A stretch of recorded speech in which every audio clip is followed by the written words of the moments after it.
Bonjour à tous, aujourd'hui nous allons parler de Frankenstein ou le Prométhée moderne. Il s'agit d'un roman écrit par Mary Shelley et publié en 1918.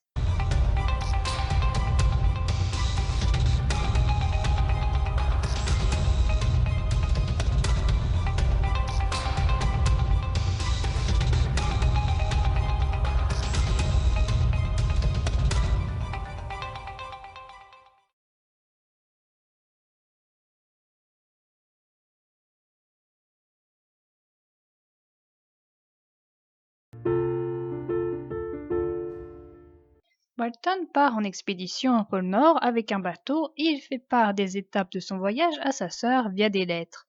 Le bateau est pris dans la glace. Sur un morceau de banquise à la dérive, Walton trouve un homme avec un traîneau. Cet homme est recueilli à bord. Il est éreinté et amaigri.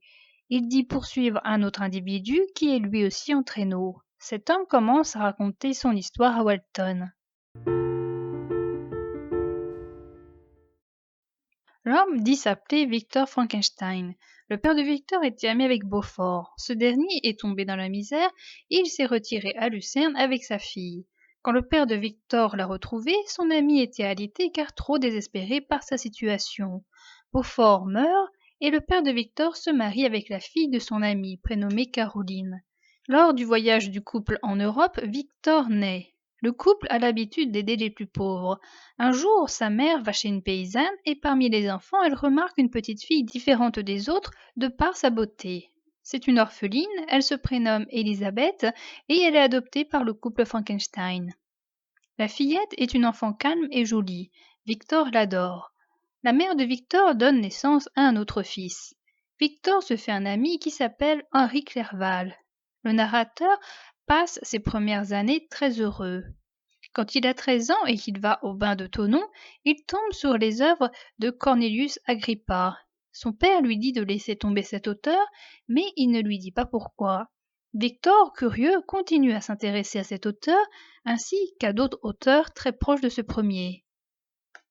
Quand il a 15 ans, Victor assiste à un orage qui met en lambeaux un arbre. Un homme intéressé par la science lui explique alors le phénomène. Victor se rend compte alors que cette science est bien loin de celle des auteurs qu'il est en train de lire. Les parents de Victor décident de l'envoyer à l'université d'Ingolstadt. La date en est repoussée car Elisabeth attrape la fièvre scarlatine. La mère, en la soignant, attrape aussi cette maladie. Elisabeth en réchappe, mais ce n'est pas le cas de la mère qui en meurt. À l'université, Victor rencontre Monsieur Klimt qui lui dit que les ouvrages d'auteurs alchimistes qu'il a lus étaient des inepties. Monsieur Waldman, quant à lui, pense que les scientifiques actuels ont fait de grandes avancées et qu'ils savent que les projets des alchimistes sont impossibles à réaliser. Mais ces projets ont au moins le mérite d'avoir ouvert la voie aux scientifiques actuels. Victor s'applique beaucoup dans ses études de sciences et il se fait remarquer par ses professeurs et par son université pour la qualité et la quantité de son travail. Victor s'intéresse à l'origine de la vie ainsi qu'à la mort. Il observe les morts en décomposition dans les cimetières. Après beaucoup de travail, il arrive à animer la matière inerte. Il décide de faire un essai sur un corps humain. Il trouve les matériaux dans les charniers, dans la salle de dissection ainsi que dans les abattoirs. Il travaille à son projet avec frénésie. Il passe beaucoup de temps dans son laboratoire, ne sort quasiment plus et ne va plus voir sa famille à Genève. En novembre, il a fini son travail et il donne vie à sa créature. Au lieu d'en être heureux, il en est effrayé. Ce qui lui fait peur, ce sont surtout les yeux de la créature. Victor s'en va de son laboratoire et il va dans sa chambre. Il dort un peu, mais il cauchemarde. Quand il se réveille, le monstre est à côté de son lit. Frankenstein s'échappe dans la cour, puis il va dans la rue. Par hasard, il tombe sur Henri Clerval qui arrive en diligence pour le voir. Cet ami lui reproche de ne pas donner de nouvelles à lui ainsi qu'à sa famille. Frankenstein emmène son ami chez lui et vérifie si le monstre y est encore, mais il n'y est plus. Frankenstein tombe malade et délire. Clerval le soigne. Victor reçoit une lettre d'Elisabeth. Elle s'inquiète de sa maladie et elle veut un mot de lui. Elle lui dit que Justine Moritz a été recueillie dans la maison et qu'elle occupe un poste de servante. Elle donne également des nouvelles de la famille. Frankenstein a le projet de revenir chez lui au printemps. Avant de partir, lui et son ami décident de faire une excursion dans les environs. Frankenstein reçoit une lettre de son père. Il lui dit que William est mort. Un jour qu'ils étaient de sortie, William et Ernest jouaient à cache-cache, mais Ernest n'arrivait pas à trouver William. La famille s'est mise à le rechercher et elle a fini par le trouver mort, étranglé. Victor rentre chez lui immédiatement. Lors de sa dernière étape qu'il effectue à pied, il aperçoit le monstre. Quand il rentre chez lui, Ernest dit que la coupable est Justine. En effet, cette dernière avait sur elle le portrait de leur mère, alors que William le portait autour du cou avant le meurtre. Justine passe en jugement. Elle est déclarée coupable et elle va mourir sur l'échafaud. La veille de l'exécution, Justine demande à voir Elisabeth. Cette dernière, accompagnée de Victor, va voir Justine en prison. Justine dit qu'elle est innocente. Si elle a avoué, c'était juste pour recevoir la grâce. Justine arrive à convaincre Elisabeth de son innocence, alors qu'Elisabeth n'en était pas si sûre. Victor ne se sent pas bien, déjà car il se sent responsable des faits de la créature, et aussi car il se sent responsable de la tristesse de sa famille face à la mort de Justine. Pour se calmer les nerfs, il entreprend un voyage. Il arrive à la vallée de Chamonix. Victor se promène en montagne et il croise le monstre. Le monstre lui fait une proposition. Si Frankenstein refuse, alors il tuera les membres de sa famille. S'il accepte, alors le monstre laissera les hommes tranquilles. Frankenstein s'en veut d'avoir créé ce monstre et il lui en veut d'avoir tué son frère. Le monstre veut raconter son histoire à Frankenstein. Peu de temps après sa naissance, il s'enfuit du laboratoire. Il se réfugie dans la forêt d'Ingolstadt. La créature a froid et faim, elle se nourrit surtout de baies et elle découvre le feu. Quand, pour se nourrir, il entre dans une hutte d'un berger et dans un village, il se rend compte qu'il fait peur aux habitants ou que les habitants l'attaquent. Il s'enfuit et il trouve refuge dans une hutte qui est contiguë à un chalet. Grâce à une fissure, il regarde les activités des habitants du chalet d'à côté. La famille est composée d'un père aveugle ainsi que de ses deux enfants. Le monstre constate que cette famille est triste car elle est pauvre et car les membres ont faim. Le monstre décide d'arrêter de leur voler de la nourriture et il leur coupe du bois. En les entendant parler, il apprend lui-même à parler. Au printemps, une jeune femme qui s'appelle Safi vient les voir au chalet. Elle ne parle pas la même langue que les habitants du chalet. Les habitants décident de la lui apprendre et ils lui apprennent aussi à lire. Le monstre profite de ses enseignements. En les écoutant, le monstre apprend leur histoire. Les de Lacet habitaient Paris. Dans cette ville, ils ont eu vent de l'histoire du père de sa fille qui a été emprisonné pour on ne sait quelle raison. Félix parle au prisonnier de par la fenêtre de sa cellule. Le père de sa fille lui promet la main de sa fille qui plaît au jeune homme contre sa libération. La veille de l'exécution, le père parvient à s'enfuir. Félix les cache à Lyon. Entre-temps, des recherches ont été faites pour trouver le coupable. On tombe sur Agathe et son père que l'on jette en prison. De retour à Paris, Félix n'arrive pas à les faire sortir de prison. Après leur jugement, ils sont condamnés à payer une forte somme et à s'exiler dans un autre pays. La famille s'établit en Allemagne. Félix apprend que le père de sa fille a quitté l'Italie avec sa fille, alors que cela n'était pas prévu au programme. Quand le père de sa fille a appris la nouvelle pauvreté de Félix, il a voulu ramener sa fille à Constantinople. Sa fille ne voulait pas et elle voulait rejoindre Félix. Elle a réussi à s'enfuir de chez elle afin de retrouver Félix. Maintenant, le monstre est capable de lire. En s'enfuyant du laboratoire, le monstre a pris des papiers qui correspondent au journal des 4 mois de sa création qui a été écrit par Frankenstein. Un jour que le vieillard est tout seul dans le chalet, le monstre décide d'aller lui rendre visite. Le vieillard n'a pas peur car il est aveugle et il ne se rend pas compte de la laideur du monstre. Quand le monstre lui dit son désespoir d'être rejeté de tous, le vieillard propose de l'aider. Quand Félix, sa fille et Agathe rentrent, le monstre leur fait peur et Félix frappe sur le monstre avec un bâton. La créature se cache dans sa hutte. Le monstre apprend que la famille va déménager car les membres de cette famille ne peuvent plus vivre dans la maison où ils ont vu le monstre. Le monstre décide de retrouver Frankenstein. Sur le chemin, le monstre sauve une femme qui allait se noyer dans une rivière. Un homme qui était dans les parages lui tire dessus car il croyait que la créature agressait cette femme. Arrivé vers Genève, le monstre se cache dans un abri. Un jeune garçon vient s'y cacher. Le monstre pense ne pas pouvoir faire peur à ce jeune garçon, car étant jeune, il a sans doute peu de préjugés. Cependant, l'enfant crie, et quand il dit qu'il dira à son père Frankenstein ce qui s'est passé, le monstre comprend que ce garçon fait partie de la famille de Frankenstein. Le monstre l'étrangle. Quand le monstre se réfugie dans une grange, il tombe sur Justine qui est en train de dormir dans la paille.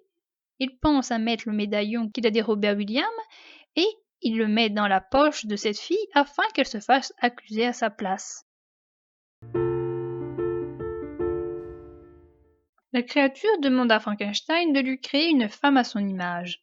Il pense que si une créature ne le rejette pas mais l'accepte, alors il pourra faire la paix avec toute l'espèce humaine et il dit que le couple restera dans des lieux déserts. Frankenstein refuse car il pense qu'ensemble ils feront le mal et qu'il sera encore plus difficile de les arrêter. Cependant le monstre sait argumenter. Frankenstein finit par accepter sa demande. Frankenstein retourne à Genève. Frankenstein est heureux quand il oublie la requête du monstre, mais il redevient malheureux à chaque fois qu'il y pense car cette tâche le dégoûte. Son père, qui voit ses changements d'humeur, pense que c'est à cause d'une femme que son fils aimerait et qui ferait obstacle à un mariage avec Élisabeth. Victor lui dit que non. Le père souhaite que son fils se marie rapidement à Élisabeth. Victor veut faire un voyage en Angleterre afin d'avoir des notions des savants afin de créer sa nouvelle créature. En cours de route, Clerval, sous les ordres du père de Frankenstein, se joint à lui. En Angleterre, Victor reçoit les informations dont il a besoin. Clerval et Victor vont ensuite en Écosse. Victor se sépare de Clerval et il s'isole sur une île. Victor commence son travail. De son laboratoire, Victor voit le monstre. Il l'a suivi jusque dans ce pays. Il voit dans ce visage de la malice. Il se rend compte de l'erreur qu'il fait en donnant vie à une autre créature. Il a peur que ce couple fasse des enfants et qu'ensemble ils répandent la misère sur la terre. Frankenstein réduit sa créature en lambeaux. Le monstre le rejoint dans sa chambre. Frankenstein lui dit qu'il refuse de lui faire une compagne. Le monstre lui dit qu'il sera là le jour de son mariage. Frankenstein décide de partir de son île. Il part en bateau. Quand il rejoint l'autre rive, on l'accuse de meurtre. Il est amené chez un magistrat. Là-bas, il apprend que Clerval a été retrouvé mort sur la plage, étranglé. Le bateau de Victor n'était pas loin et on l'accuse de meurtre. Victor est mis en prison avant son jugement. Il tombe malade. Son père vient lui rendre visite. Lors de son jugement, Victor est innocenté et il est remis en liberté. Victor et son père veulent retourner à Genève. En chemin, ils s'arrêtent à Paris, car Victor est épuisé à cause de sa maladie. Arrivé à Genève, le père lui reparle du mariage. Victor est anxieux. Le mariage se passe et ils vont au voyage de noces au lac Côme. Victor et Elisabeth vont dans une auberge. Victor demande à sa femme d'aller se coucher. Quand il entend un cri, Victor va dans la chambre et il trouve Elisabeth morte sur le lit. Il s'évanouit. Les autres habitants de l'auberge arrivent. En regardant par la fenêtre, Victor voit le monstre. Il essaie de lui tirer dessus sans succès. Lui et les autres individus présents essaient de le pourchasser, mais on perd sa trace. Victor revient à Genève. Son père meurt de désespoir. Victor décide d'aller voir un magistrat et il lui explique toute l'histoire. Le magistrat lui dit qu'il ne peut rien faire car déjà il ne sait pas où est le monstre et car ce monstre a des capacités surhumaines. Victor décide de quitter Genève. Il se met à la poursuite du monstre. Il traverse plusieurs pays. Miséreux, il est parfois près d'abandonner, mais dès qu'il a le sentiment, le monstre ressurgit et sa rage le force à continuer. Victor arrive ainsi au pôle Nord et à un moment, la glace se casse et il part à la dérive sur son bout de banquise.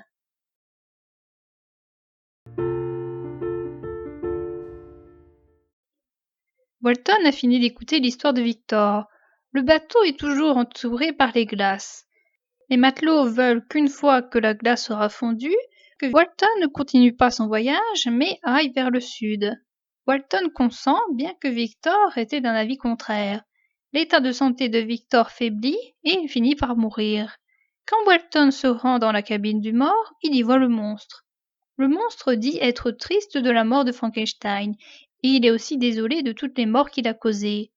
Walton sait que le monstre est capable de persuader les gens grâce à sa parole, et il met en doute sa tristesse. Le monstre dit vouloir se suicider. Après son discours, le monstre s'enfuit par la fenêtre. Le monstre a deux choses à reprocher. Il y a tout d'abord le rejet de la société et aussi le rejet de son père, son créateur. Le monstre, dès le début, doit se débrouiller seul. Comme un nourrisson, il ne sait pas parler. Il apprendra en écoutant les conversations des autres. Il ne sait pas lire. Il ne sait pas à quoi sert le feu. Et il ne sait pas qu'il peut cuire ses aliments. Cependant, le monstre sait tout de suite marcher puisqu'il a un corps d'adulte. Chose étonnante, le monstre pense à s'habiller avant de partir. Il pense aussi à prendre le journal de Frankenstein. Le roman est mis en abîme. Les 4 premières lettres sont de Walton. Ensuite, du chapitre 1 au chapitre 10, la parole est donnée à Victor. Du chapitre 11 à 16, c'est le monstre qui parle. Du chapitre 17 à 24, la parole est donnée à Victor. Et ensuite, le récit se finit par les lettres de Walton. Le monstre est intelligent. Ainsi, il apprend plus vite que sa fille la langue. Il arrive à se repérer sans carte et sans demander son chemin à quelqu'un. Le monstre fait peur à tout le monde. Il fait peur aux hommes, il fait peur aux femmes, il fait peur aux riches et aux pauvres, il fait même peur aux enfants, et il fait peur à son créateur. Les seules personnes à qui il ne fait pas peur, ce sont les aveugles. Les 2 seules personnes avec qui le monstre a une conversation sont Victor et Walton. Ces 2 individus ont un sentiment de répulsion face au monstre, mais ils arrivent à surmonter ce sentiment et à dialoguer avec la créature. C'est peut-être parce qu'ils connaissent son histoire. Victor la connaît car c'est lui qui l'a créée, et Walton la connaît grâce au récit de Victor. Savoir l'histoire de la créature est primordial.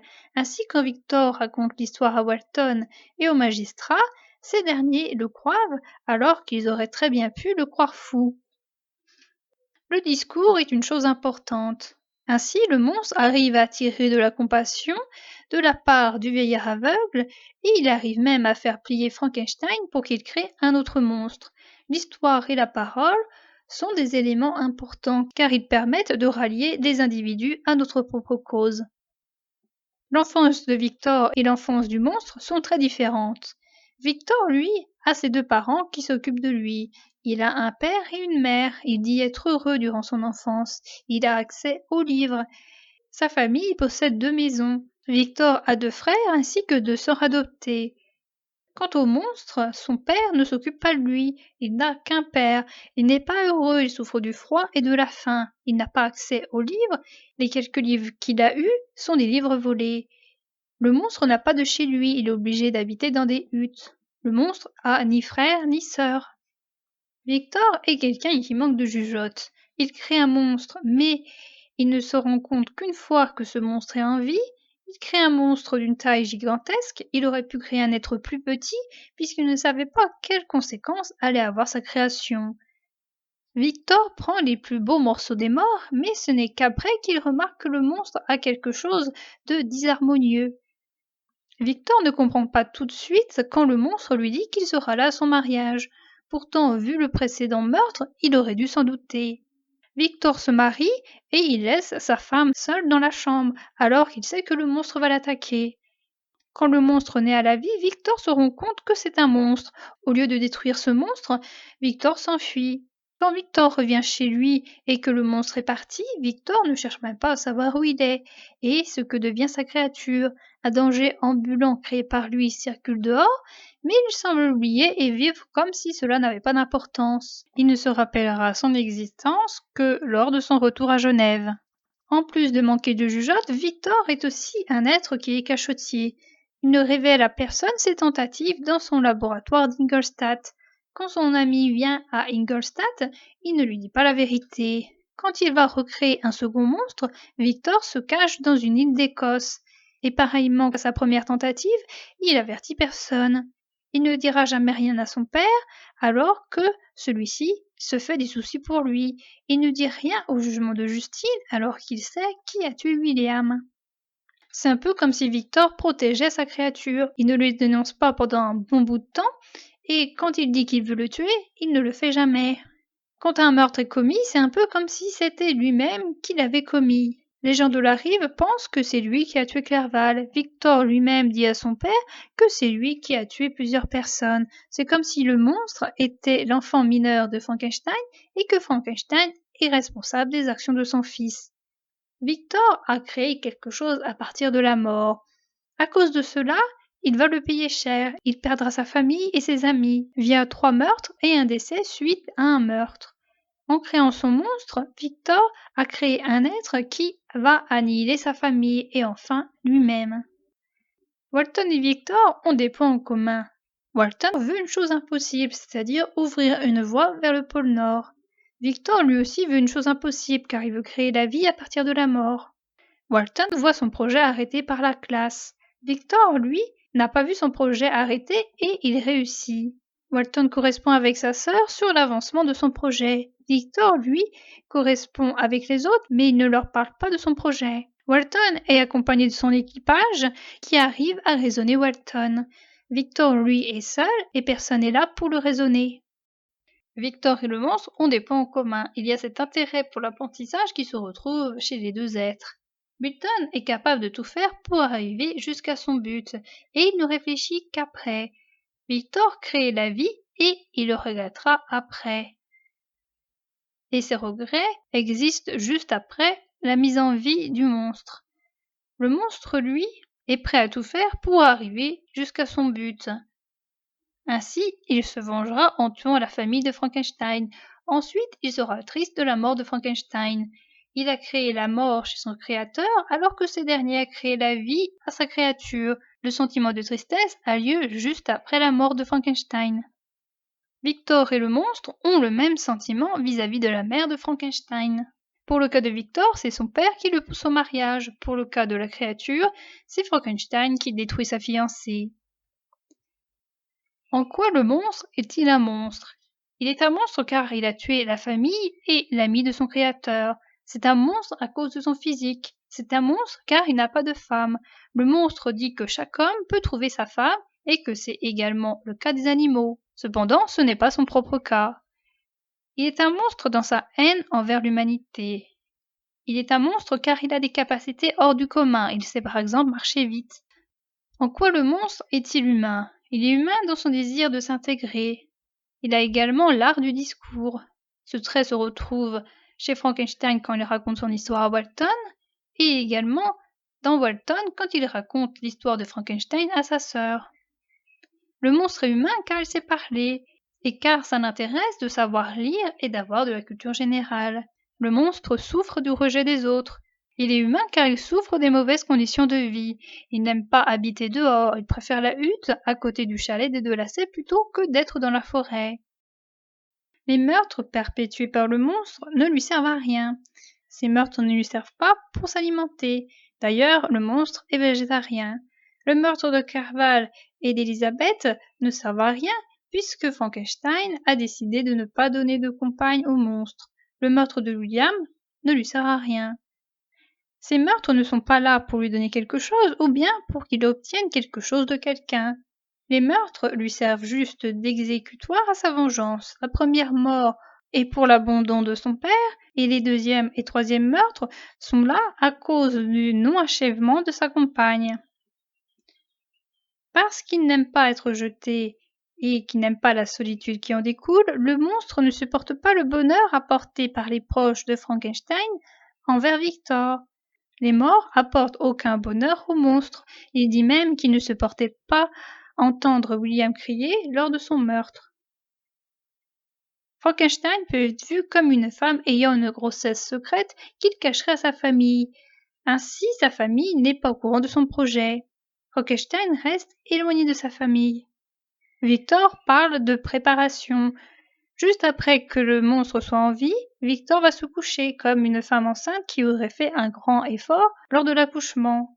Le physique de Victor, qui est amaigri et qui est affaibli, ressemble à celui d'une femme enceinte. Les différents symptômes d'une dépression postpartum sont les suivants. Il y a une profonde tristesse sans raison apparente. Ceci est le cas de Victor. Il y a un épuisement permanent ou des problèmes de sommeil. ce qui est également le cas de Victor. Il dira plus tard avoir besoin de prendre du laudanum pour pouvoir dormir. Sa dépression est caractérisée par un sentiment de dévalorisation ou d'une culpabilité excessive, ce qui est le cas de Victor encore une fois. Le refus du bébé peut correspondre à la fuite de Victor après la mise en vie de la créature ainsi que l'absence de nom donné par Victor à la créature. Victor souffre également d'une grande anxiété.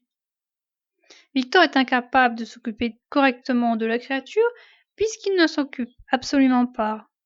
Victor, quand il revient à Genève, a un désintérêt pour les activités ainsi qu'un manque de plaisir durant celles-ci. Victor tombera toujours malade quand le monstre se rapproche de lui. Ainsi, il tombe malade juste après la naissance du monstre. Il tombe malade juste après la mort de Clerval. Ce moment a lieu peu après qu'il ait vu le monstre dans la montagne. Victor tombe malade après la mort d'Elisabeth. Peu de temps après la mort de sa nouvelle femme, Victor aperçoit le monstre par la fenêtre. Victor tombe malade après avoir poursuivi la créature jusqu'au pôle Nord. Frankenstein est un individu non linéaire. Quelquefois, il est au lit pendant des mois à cause de ses maladies, quelquefois il travaille sans relâche pendant des mois. Frankenstein quelquefois s'intéresse à la science, d'autres fois la science le dégoûte. Ainsi, il ne supportera pas les bonnes paroles de ses professeurs suite à sa première maladie. Frankenstein peut ne pas s'intéresser à sa famille durant longtemps, puis après il y porte un grand intérêt. Le monstre du livre ne correspond pas au monstre dont on se fait une idée aujourd'hui. Il n'est pas vert avec des boulons. Dans le roman, le monstre est bien proportionné. Il est grand, il mesure environ 8 pieds, c'est-à-dire qu'il mesure environ 2,43 m. Le monstre est sûrement composé de morceaux d'hommes, mais également de morceaux d'animaux. Le monstre a les cheveux noirs, il a les dents blanches. Il est dit que sa peau jaune couvrait à peine le tissu des muscles et des artères. On peut comprendre que soit la peau est trop petite pour couvrir toute la chair, ou alors que la peau n'est pas assez épaisse. Ses yeux sont d'un jaune presque blanc et ils sont vides de vie. Il est dit que même une momie ferait moins peur. Ses lèvres sont droites et noires. Le roman possède beaucoup de problèmes d'interprétation. Ainsi, quand le monstre sauve une femme de la noyade, un homme qui lui tire dessus pense sûrement que le monstre était là pour lui faire du mal. Quand le monstre voit William, William pense qu'il est là pour le tuer. Quand Agathe, Félix et sa fille rentrent chez eux, ils pensent que le monstre est sûrement là pour tuer ou faire du mal à leur père. On fait facilement des raccourcis. Ainsi, un être laid est un être mauvais. Les êtres bons sont souvent décrits comme ayant un bon caractère. C'est le cas de la mère de Frankenstein, c'est le cas d'Elisabeth, c'est aussi le cas de sa fille. Au début, le monstre n'a pas de mauvaises intentions. Au tout début, il ne sait pas les règles de bienséance. Ainsi, il entre dans la hutte du berger sans frapper ou se présenter. Il ne sait pas encore parler. Il vole, mais il ne sait pas que c'est mal. Le véritable tournant se situe après le sauvetage de la femme dans la rivière. C'est du rejet des autres qu'est née la fureur du monstre. Ce fut par une lugubre nuit de novembre que je contemplai mon œuvre terminée.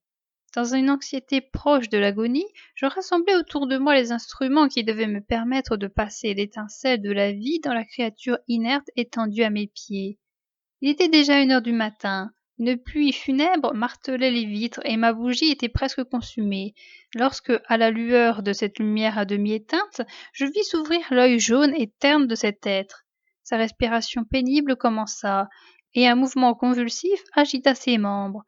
Comment décrire mes émotions en présence de cette catastrophe, ou dessiner le malheureux qu'avec un labeur et des soins si infinis je m'étais forcé de former? Ses membres étaient proportionnés entre eux, et j'avais choisi ces traits pour leur beauté. Pour leur beauté, grand Dieu! Sa peau jaune couvrait à peine le tissu des muscles et des artères. Ses cheveux étaient d'un noir brillant et abondant. Ses dents d'une blancheur de nacre, mais ces merveilles ne produisaient qu'un contraste plus horrible avec les yeux transparents, qui semblaient presque de la même couleur que les orbites d'un blanc terne qui les encadrait, que son teint parcheminé et ses lèvres droites et noires. Les accidents variés de la vie ne sont pas aussi sujets au changement que les sentiments humains. Depuis près de 2 ans, j'avais travaillé sans relâche dans le seul but de communiquer la vie à un corps inanimé. Je m'étais privée de repos et d'hygiène. Mon désir avait été d'une ardeur immodérée, et maintenant qu'il se trouvait réalisé, la beauté du rêve s'évanouissait, une horreur et un dégoût sans bornes m'emplissaient l'âme. Incapable de supporter la vue de l'être que j'avais créé, je me précipitai hors de la pièce, et restai longtemps dans le même état d'esprit dans ma chambre, sans pouvoir goûter le sommeil. La lassitude finit par succéder à l'agitation dont j'avais auparavant souffert, et je me précipitai tout habillé sur mon lit, essayant de trouver un instant d'oubli. Mais ce fut en vain. Je dormis, il est vrai, mais d'un sommeil troublé par les rêves les plus terribles. Je croyais voir Elisabeth, dans la fleur de sa santé, passer par les rues d'Ingolstadt. Délicieusement surpris, je l'embrassai. Mais à mon premier baiser sur ses lèvres, elle revêtait la lividité de la mort. Ses traits paraissaient changés. Il me semblait tenir en mes bras le corps de ma mère morte. Un linceul l'enveloppait, et je vis les vers du tombeau ramper dans les plis du linceul. Je tressaillis et m'éveillai dans l'horreur. Une sueur froide me couvrait le front, mes dents claquaient, tous mes membres étaient convulsés. C'est alors qu'à la lumière incertaine et jaunâtre de la lune traversant les persiennes de ma fenêtre, j'aperçus le malheureux, le misérable monstre que j'avais créé. Il soulevait le rideau du lit, et ses yeux, s'il est permis de les appeler ainsi, étaient fixés sur moi. Ses mâchoires s'ouvraient, et il marmonnait des sons inarticulés, en même temps qu'une grimace ridait ses joues. Peut-être parlait-il, mais je n'entendis rien. L'une de ses mains était tendue, apparemment pour me retenir, mais je m'échappai et me précipitai en bas. Je me réfugiai dans la cour de la maison que j'habitais, et j'y restai tout le reste de la nuit, faisant les 100 pas dans l'agitation la plus grande, écoutant attentivement, guettant et craignant chaque son, comme s'il devait m'annoncer l'approche du cadavre démoniaque à qui j'avais donné la vie de façon si misérable.